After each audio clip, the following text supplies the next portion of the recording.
Hello, my name is Fraudit, and here's a Dogwater guide for Mythic Cauldron of Carnage.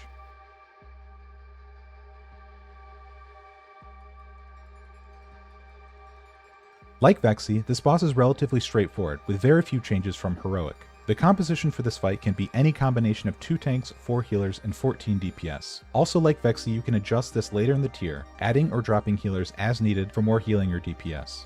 As for the Mythic changes, there's only one major change. At the start of each main phase, 3 small toys will spawn at random locations on each side of the arena.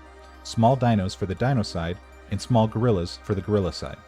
These toys stand still, but can be moved by having players walk into them, which will kick them in the direction the player ran in. If 2 adds of the opposite side land close to one another, they will walk into each other, collide, and blow up, causing a mild stacking dot on the entire raid. During each main phase, all 6 toys must be eliminated before the start of the next clash.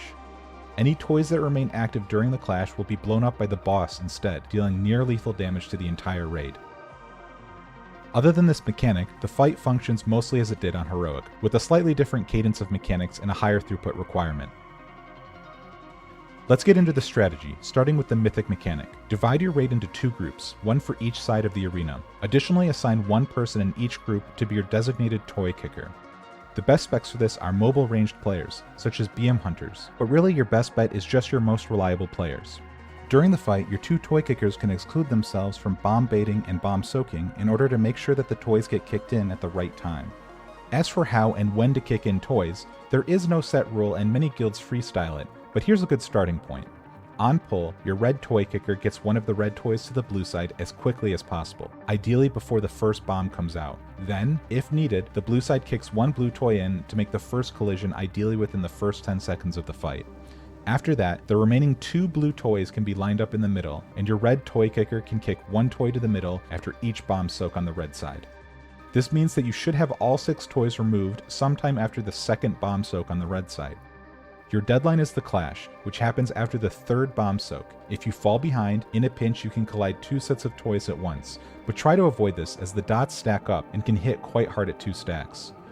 If you need to do this, be sure to alert your healers and voice comms if possible, as large healing cooldowns might be needed to offset this.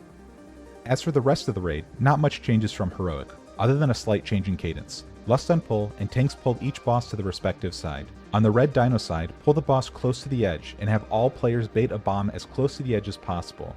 From here on out, red players will try to continue to bait bombs close to the wall to conserve space as much as possible. This is trickier than it seems, because after each bomb soak, all players will have a fire spread mechanic which will last all the way until the next bomb is baited, making it harder to position properly. Do your best to spread out while also simultaneously baiting the bombs. If a bomb is baited improperly, it's not the end of the world, just try to fill the remaining spaces later. Keep in mind that bombs are baited on any player within a certain distance from the boss, not necessarily ranged or melee specs, so if your toy kicker is far enough away, the bomb won't be baited on them. When soaking the bomb, 1 player will get selected for the frontal, just like on Heroic. The player that gets selected must run out of the bomb soak to bait the beam away from the raid, ideally on the opposite side of where the bomb will push players. On Mythic, the frontal will fire a set of 3 beams instead of 1 beam. This really doesn't change how you deal with the mechanic, but it definitely makes it more punishing if you accidentally bait the fire beam onto the gorilla side, so make sure to aim it against the wall.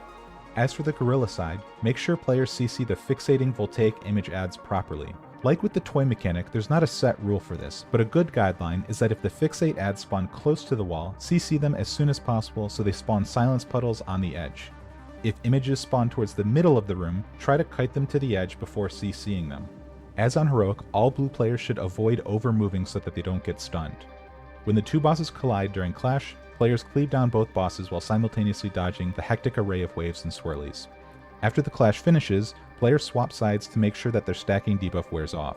Make sure to damage both bosses evenly, as when one boss dies, the other enrages, causing its damage to significantly increase over time until everyone dies. Currently, most guilds are killing both bosses sometime after the 3rd clash, so later in the tier expect them to die either shortly after the 3rd clash or ideally before it. And that's it! Get your loot and make your way over to Rick Reverb. Thanks for watching. If you like this guide, I plan to make more, so be sure to subscribe for more videos. Thank you.